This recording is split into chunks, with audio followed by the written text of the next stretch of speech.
Assalamualaikum warahmatullahi wabarakatuh. Thank you very much to moderator for giving me this opportunity.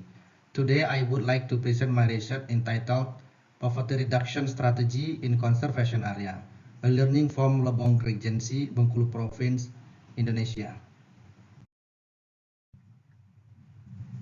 The basic potential of regional development in Lebong rests on the development of the agricultural, energy, and mining sectors.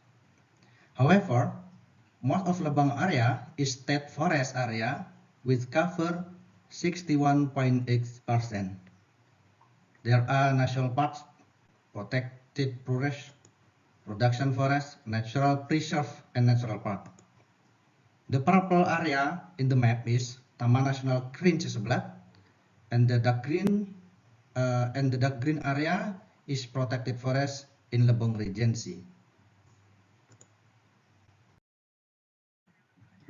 This is the data showed that Lebong potential sector is agriculture, where the majority people work in this sector as smallholder, such as farmer in food crops, farmer in estate crops, fisheries, and livestock. Another economic activity is mineral and tourism. The economic growth tends to decrease, and the COVID-19 causes the most influence factors. As you can see in this slide, the agriculture sector contribute around 42.59% to the GRDP at current price 2022. The other challenge in terms of regional development in Lebong is poverty. This is the data show the dynamic of regional poverty. From this slide, we can say that although Lebong still much lower than that of Bengkulu province, but still higher than the national poverty.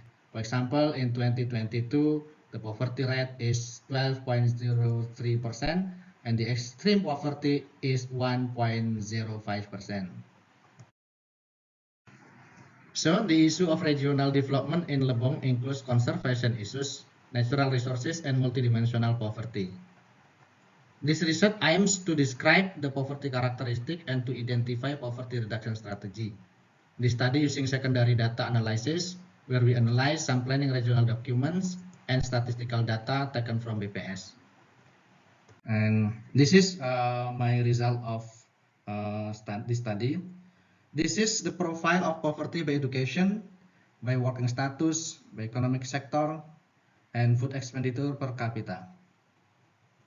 They are generally poor educated, not working and employed in informal sector, especially in agriculture sector. They have a higher share of food consumption. This figure shows that the poor have the weak access to adequate water and latrines. They also have not covered by non-cash food assistance, a kind of social protection program in Indonesia. For example, only 30.3% household in 2022 who received the social protection program. Regional poverty reduction programs in Lebong. There are several programs addressing poverty reduction that distribute in 13 regional agencies, including Public Work Agency, Agriculture and Fisheries Agency, Health Agency, and so on, as you can see in this slide.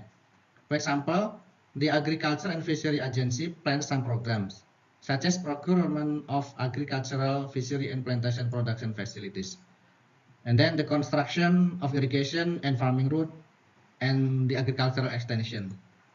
And then the Social Affairs Agency plans to the routine program, including rehabilitation of MKS groups, social security of abandoned and poor children, and the community affected by natural disaster, and so on and so on. The another program you can see in this slide.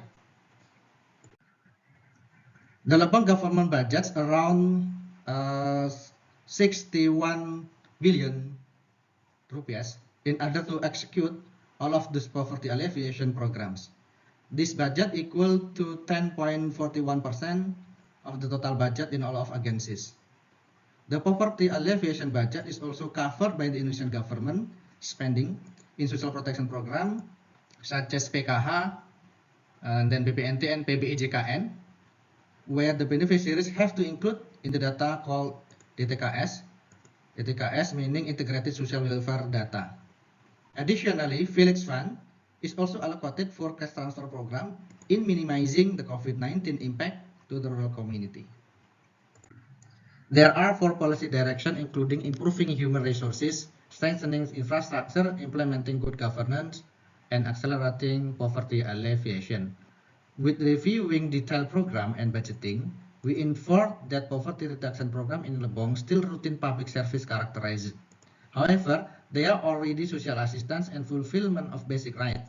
There are already programs in enhancing people economic activity, especially agricultural activity, small and medium enterprises, and tourism. There are 4 midterm strategies in reducing poverty. The strategy addressing at basic services, social protection for the poor, economic empowerment, employment opportunity, and synergize among programs that disperse in several agencies.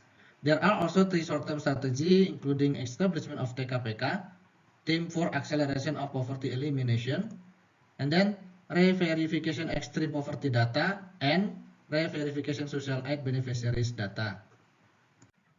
Conclusions: poor people are generally poorly educated and work as owners and sharecroppers or farm laborers in the agricultural sector. They have a higher share of food consumption and weak access to adequate water and latrines. Most of the poor have not covered by social protection program.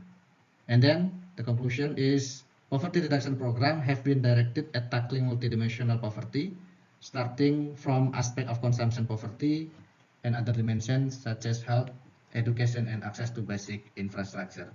Finally, poverty reduction focuses on improving quality and competitive human resources, strengthening infrastructure to support economic development and basic services, transforming good governance, and accelerating poverty alleviation. That's all my presentation, and thank you.